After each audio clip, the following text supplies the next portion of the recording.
외도하고 이혼 요구하고 지 맘대로만 하고 사는 남편. 이제 전 남편이 됐네요. 전 남편이 됐네요. 선생님 영상을 진작 봤다면 다른 결과가 나왔을까요? 그리고 큰아들이 같이 전 남편과 일을 하고 있어요. 불안한 마음이 드는데 어떻게 해야 할까요? 자, 일단은 전 남편이라고 하더라도 남편이 외도를 했다. 남편은 중증 심리 장애인 관계 중독인 거는 확실합니다. 외도를 했으니까. 자, 그런데 남편의 외도를 알게 된 아내는 외상 트라우마의 고통을 겪습니다. 외상 트라우마를 굉장히 힘들어합니다. 그래서 막 분노하기도 하고 추궁하기도 하고 그 다음에 막 참기도 하고 뭐 어떻게든 뭔가 해요. 계속 하다가 이제 내 외상 트라우마가 뭔가 하면 할수록 점점 더 커지고 남편은 관계 중독은 점점 악화되고 그러다 보니까 더 이상 이렇게 살아서는 안 되겠다라고 해서 대부분 이혼을 선택하던가 아니면 참고 견딥니다. 스트레스 안 주면은 그냥 그러니까 그냥 가는 거예요. 상간녀가 또 농간만 부리지 않으면 이혼할 이유가 없거든요. 그런데 이렇게 가다 보니까 이제 남편을 막 자기 멋대로 막 하죠. 당연하죠. 관계 중독인데 관계 중독은 인식 장애와 표현 장애를 갖고 있기 때문에 자기에게 스트레스가 조금이라도 들어오면 못 견뎌요. 그래서 피하는 사람이 있고 공격하는 사람이 있고. 근데 지금 이혼을 요구한다. 왜 해요? 스트레스 그만 달라고 얘기하는 거죠. 그래서 남자들은 스트레스 너무 받으면 이혼해. 그 다음에 이제 그러다 보니까 아내가 좀 조용해. 그 다음부터 스트레스 주면은 무조건 이혼해로 그냥 몰고 가요. 이혼으로 막 몰고 가요 그냥요. 그리고 자기 멋대로 막 가요 그냥. 스트레스 안 받으려고 하는 행동들이에요 그게. 그런데 이렇게 가다 보니까 아내가 외상 트라우마가 점점 커지고 남편은 관계 중독이 점점 악화되고 그러다 보니까 도저히 내가 못 견디겠다. 지 멋대로 막 가고 이 사람이랑 내가 어떻게 희망이 있어? 희망 없잖아요. 그런데 간과하고 지나가는 게 하나가 있어요. 뭐냐? 내 외상 트라우마가 치료되지 않으면 남편의 관계 중독은 치료될 수 있는 기회가 아예 없어요. 즉 부부 회복이라는 게 부부 회복의 기회는 내 외상 트라우마가 치료되지 않으면 불가능해요. 그래서 내 외상 트라우마를 치료해 놓고 난 다음에 남편에게 치료할 수 있는 기회를 단 한 번도 주지 않은 채 이혼을 해버린 거예요. 이게 이혼했어요.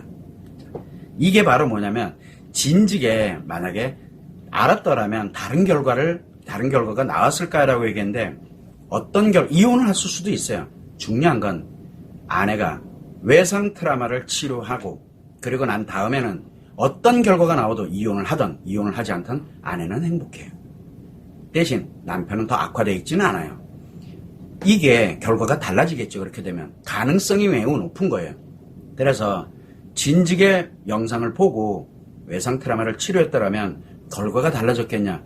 달라졌을 수도 있고 안 달라졌을 수도 있어요. 이혼할 수도 있고 이혼 안 할 수도 있어요. 중요한 건 나는 행복해요.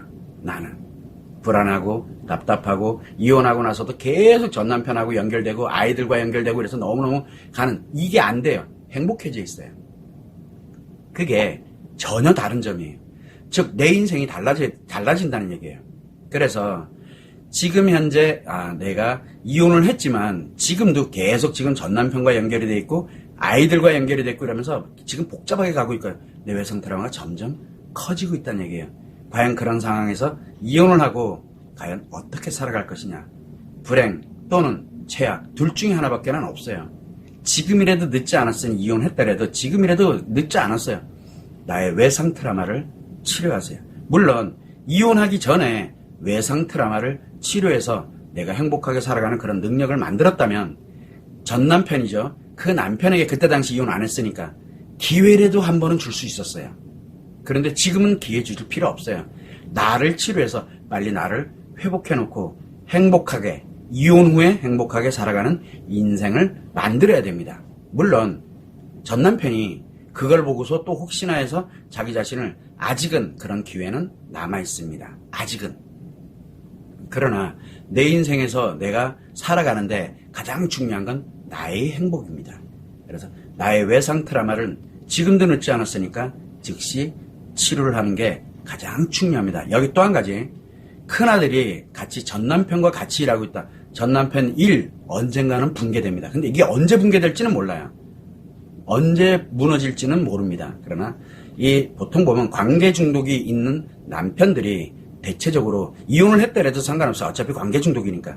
관계 중독자들은 언젠간 파멸의 길을 갔습니다. 근데 잘 나갈 때는 상관이 없어요. 유지되고 있거나 잘 나갈 때는 괜찮은데 한번 이렇게 내리막으로 들어갔다 그러면 절벽으로 떨어져요. 그냥요. 그냥 끝장나요. 자, 거기에 지금 큰아들이 함께 같이 일하고 있어요. 그러면 큰아들 입장에서는 아빠 거를 물려받는다는 생각 꿈에도 하지 말고 그냥 거기서 배우고 거기서 뭔가를 사회생활을 배우고 회사생활을 배우고 업무에 관련되는 걸 배우고 배우는 차원으로 진행하는 게 굉장히 좋을 거다라고. 그래서 아빠와 함께 뭐 사업을 성공하고 어차피 사업 성공 못합니다. 어차피 끝났어요. 거기는 파멸의 길로 가는 것만 지금 진행합니다. 왜 그러냐? 관계 중독에 들어가게 되면 가장 위험한 게 뭐냐? 인간관계를 파괴합니다. 뭐냐? 자기에게 조금만 불리하다 생각되는 거는 무조건 다 파괴합니다. 그런데 어떻게 사업이 잘 될 수가 있겠어요? 그래서 이 사업에 관련된 쪽에서는 같이 일을 하고 있다 그러면 업무를 배우는 거 그리고 더 나은 미래를 위해서 그러니까 아빠와 함께 가는 개념이 아니라 업무를 배우고 거기에서 기술이 됐던 뭐가 됐던 이런 거를 습득하는 개념 이런 개념으로 가는 건 괜찮습니다. 그런데 거기에서 성공의 길로 가기 위해서 인간관계와 연결되고 뭐가 연결이 된다? 그러면 큰아들도 관계 중독이 발생될 가능성이 매우 높습니다. 그런데 이거를 어떻게 해야 되느냐? 이 어떻게 하려고 하면 할수록 더 위험해져요. 그러니까 어떻게 하려고 하지 마세요. 전 남편을 어떻게 하려고 하지 말고 큰아들을 어떻게 하려고 하지 마세요. 가장 중요한 건 나의 외상 트라우마를 치료해서 행복하게 살아가는 능력을 딱 갖고 있게 되면 큰아들이 자연스럽게 와서 엄마랑 이런 얘기 저런 얘기 많이 하게 됩니다. 그런 환경부터 빨리 만드세요. 안 그러면 어떻게 지금 문제가 발생될지 아무도 예측을 못합니다. 안타까운 거는 이혼하기 전에 외상 트라우마를 치료했더라면 하는 그런 아쉬움은 있습니다. 그러나 이미 이혼을 했어. 그러면 어차피 치료를 반드시 해야 됩니다. 아니면 내 인생도 무너지지만 아이들의 인생도 함께 무너집니다. 아이들이 회복이라는 개념을 아예 가져가지 못하고 살아가게 돼요. 무너진 채 살아갑니다. 이 점을 꼭 감안을 하셔서 다른 분들도 마찬가지. 이혼을 해야 되겠다. 저는 이혼을 하지 말아주기가 아니에요. 할 땐 하더라도 내 외상 트라우마를 치료해 놓고 그리고 난 다음에 한 번은 기회를 주고 그리고 나서 이혼을 해도 나는 행복하게 살아갈 수 있어요. 여기에 아이들도 따라서 같이 행복한 인생을 살아갈 수 있는 환경이 만들어지게 됩니다. 그런데 내가 그걸 몰랐어. 그래서 생각도 안 하고 있다 이혼을 했어. 그러면 이혼을 했더라도 지금이라도 늦지 않았으니 내가 아직은 모든 걸 파괴하고 있지 않으니까 늦지 않았으니 나의 외상 트라우마를 치료하고 나를 행복하게 만들어 놓고 그래야 내 아이들이 나와 함께 대화도 많이 하고 올바른 길을 가기 위해서 노력을 많이 해가고 행복하게 살아가는 그런 거를 함께 가게 된다는 사실이에요. 그래서 사람들에게도 이야기합니다. 이혼을 하고 안 하고는 그렇게 중요한 게 아닙니다.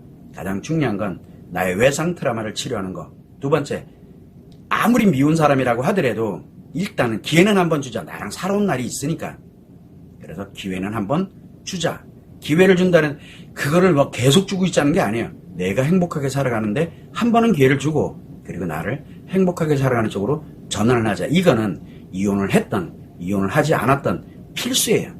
왜? 내 인생이 걸려있고 내 아이들 인생이 걸려있으니까요.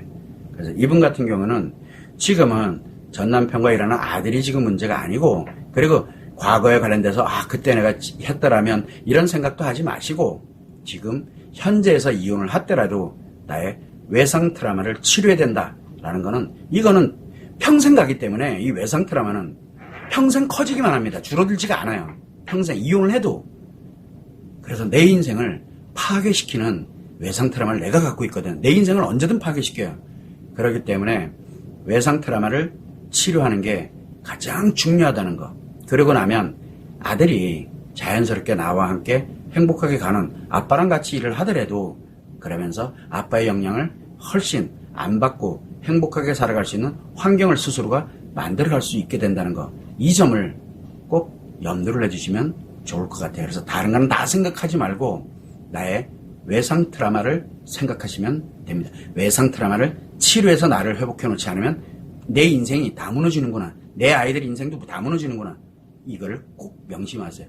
이거는 이혼을 했던 이혼하지 않았던 어떤 삶을 살고 있던 상관이 없습니다. 반드시 해야 돼요. 언젠가는. 안 그러면 그 결과는 내가 무너지는 결과, 내 아이들이 무너지는 결과를 반드시 맞이하게 된다는 거. 매우 위험하죠. 그걸 언제 하느냐, 언제 할 거냐, 그건 여러분들의 결정입니다. 이혼하기 전에 할 거냐, 이혼하고 나서 할 거냐, 그건 여러분들이 결정할 일이에요. 가장 중요한 건 이혼 여부와는 관계가 없습니다. 언젠가는 반드시 치료를 해야만 합니다. 안 그러면 내 인생과 내 아이들의 인생이 모두 다 무너집니다. 그거는 결과로 나타납니다. 오늘 안 나타나더라도 5년 후에 나타날지 10년 후에 근데 나타날 때는 너무 처참합니다. 그거는 오게 돼 있어요. 필수적으로. 이 점을 꼭 감안을 해서 내 외상 트라우마를 지금 내 외상 트라우마를 치료하는 게 내 인생의 가장 큰 투자라고 생각을 하시는 게 매우 중요합니다. 꼭 참고를 하시면 좋을 것 같습니다.